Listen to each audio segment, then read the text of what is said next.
Welcome to another edition of Rita's Video Blog. I'm Rita. Sorry about the noise and the people that want to get deaf and charging us, the taxpayers, with their hearing aids. So, today I want to talk to you about what's happening. This is a video blog for 5/18/2016. I was going to do one on Tuesday, but I was too lazy, so you get it a day late. And yes, I'm smoking a cigar because I can. A true woman can do anything a man can do, and as a transgendered woman, I think it's for the best to talk about a couple things. One is being myself. And so you all know, if you are some of my cigar friends that are subscribed to my channel, I am reviewing the Opulence 3 by Drew Estate. So, first of all, I want to say, Monday, as I said, I'd give you an update for Monday. We got on the bus at the clinic, and we waited, and the bus was packed. Packed as sardines. And, I was, not sitting, with Aaron again, and it was just purely packed. I had to sit with someone else, and I was praying that, when we got to where we were going, I was praying on the way back that the bus would be emptier, which it was. And I was blessed with it. So, we got in, we go in, and this is going to be about transgendered issues a bit, as well as some other experiences. Now, we get in, and the first thing I wanted to do was, get my blood work done. So we get off the bus, we go over to the lab, and this is just a follow-up for hormones. And so in about a week, which is 5 days from now, I see the endo, which means you get an updated video on Tuesday, and you get one Friday night of next week. Those are my dates I'm setting. I don't want to do daily because, well, my videos can be kind of boring. So, anyways, I get into the blood lab, I sign in, lady's on the phone, and Aaron, as soon as I go in, there's this, and no offense, I'm not against overweight people, but I'll use the term just like Crocodile Dundee, Fat Sheila. The Fat Sheila. Now, my reason for hold saying on, anything about her weight. Hold on. I wanted to say is, I just can't remember, Paul Hogan, that's it. Anyways, he called it Fat Sheila in the first movie. Anyways, talking about the Fat Sheila, and Aaron's on the side. So You make a big point out of her being fat already. But there's a reason I brought it up. Or she brought it up. You see, the first thing that happens when we walk in is this huge woman looks at her daughter and says, "Oh my God, is that a man?" The very next thing out of her mouth is, "Oh my God, I hope they're not going to use the bathroom." And I'm looking at her and I'm like, you're one to talk, because she's wearing like spandex shorts and her fat is like rolling out from underneath it. nasty. And then she's wearing like a bra top, like a sports bra with like this black shawl. And so here's her gut hanging out, folds hanging over the side of her clothes. It's like you want to vomit looking at her. And she has the audacity to talk about somebody else, in that manner. That's what bothered me. It had nothing to do with her weight. Rita seems to make it about her weight. It had nothing to do with her weight. Her weight was only, you have the right to talk when you have, like, back fat tits. That's gross. Well, what about the other problem? You never explained the other. And then the daughter told her to just be quiet and stop making a scene. They basically put her in her place, First the daughter said apparently, oh well, who cares? And then again, like, quit making a scene, and, so I got in, got my blood work done. Then we decided to go over to the dollar store, and there was no trouble there. From the dollar store, we decided to hike up to the Safeway. Now, I should tell you, there was a woman, Aaron says it's probably not true. Well, probably not what you thought it was. She was wearing all black. Rita thought because it was all black and she didn't see a habit that they must have been a nun without their She had like a half habit. But anyways, this woman comes up and she does this, the Father, the Son, the Holy Ghost thing. and basically looks at me and says, I'm going to help. Nice. Wow, that's really, really nice. So I finally said, okay, that's cool. So we went in, we got our stuff, we went down and sat at the park, and we decided to have a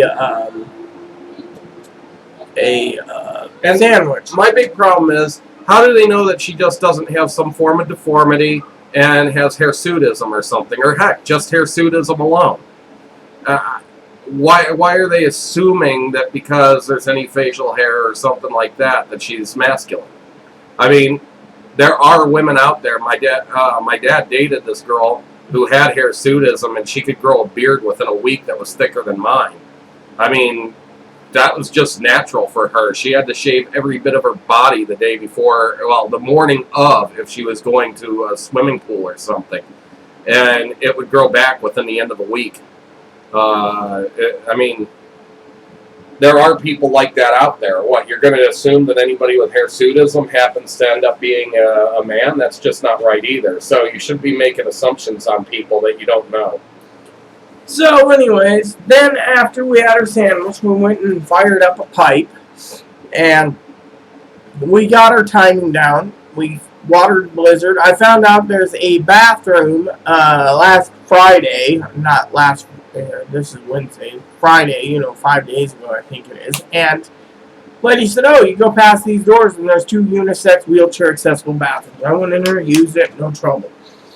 Security guard was pretty interesting to discuss when he was having a cigarette, and then afterwards we got on the bus and we were heading home. When we got home, I wanted to get straight over to the post office because... You forgot the story of us waiting for the bus. While waiting for the bus, it was about 80 degrees, okay? Picture very hot. Picture baby moppy. Overheating. So we go into the oncology like we've done in the past. Radiology. Radiology. And we sit down. It said oncology, radiology. It's both. Yeah.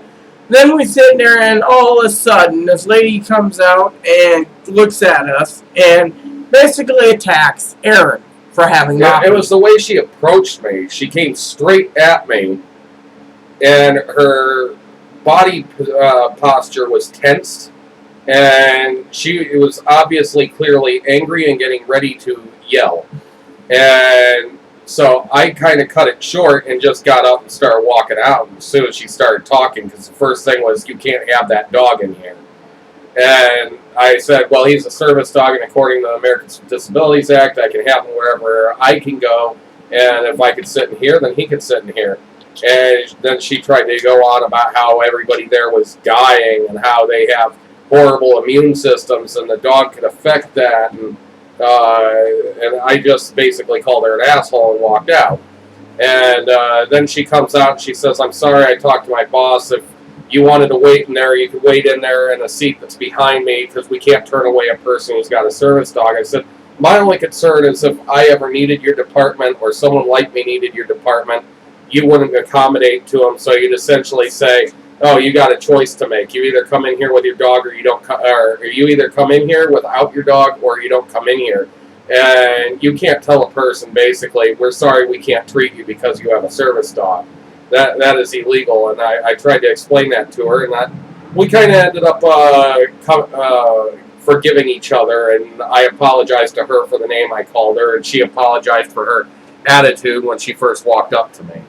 So, anyways, once we got done with that, we got on the bus, we got home, and we decided to get Blizzard loaded up, and we went over to the post office, and we found out that our cigars came in, so we can review some cigars by they have microbrews, there's micro cigar makers who make small batches. Micro blenders, and we were trying another micro blender. That was the second one I tried. We're trying to line up 2 more, so we don't know what's going to happen. So, I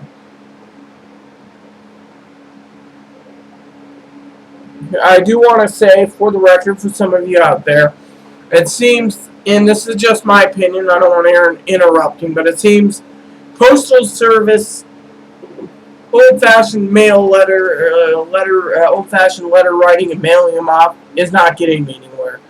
I mean, as Aaron says, how do you contact someone who leaves an address to contact them, but no email. So technically, I was like, okay.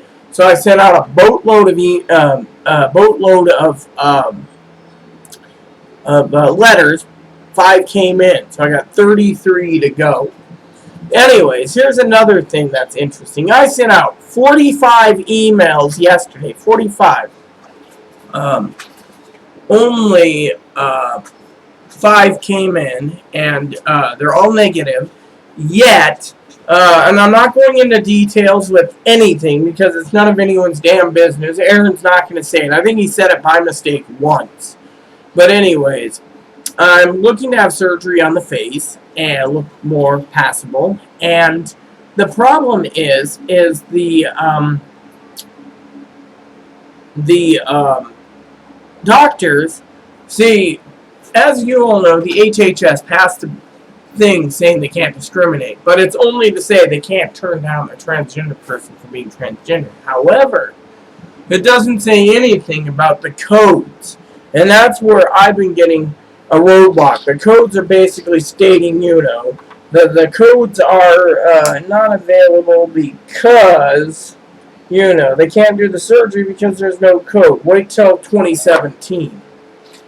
So I got 40 letters out, one being my gender surgeon, gender confirming surgeon, and I'm going to see what happens. Now, a lot of them didn't get back to me the last time I sent a letter out by email, and I was going to send, well, actually, no, I take that back. Only 3 didn't get back to me. And that was for gender confirming surgery as a backup in case I don't go to the one. But thing is, nothing happened. So the other thing is I got to sit down and look over some release dates for games coming out. As you all know, I'm a gamer. I also got to order 2 games in the next 2 months. One for Aaron, one for myself. Aaron gets his next month. And we also are planning, and this is something that's interesting, planning a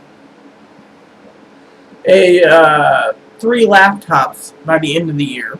PlayStation 4, possibly a new iPad, and a few other things. But, you know, and that includes probably a new phone because my phone is having battery charging problems. So I'm thinking soon, and I got permission from Annie, praise the Lord, to get both computer and phone. So she's just like, go with iPhone 6S. Well, I can only go with the iPhone 5S or 5C. Those are the only 2 I can get. So I went to Net10, and they got this buy phone, pay later, which means you got to pay between $50 and $100 or more. They say their Wi-Fi iPad, which I want to talk a minute about the Wi-Fi iPad. If you buy a Wi-Fi iPad, you shouldn't need to buy the card every month. So I got to email Net10 on that because it doesn't make sense, you know. Because, you know, you don't need $50 card for 5 gigs or 10 gigs of data when you don't need the phone minutes. So they should have a data plan only. So I'm going to look into that.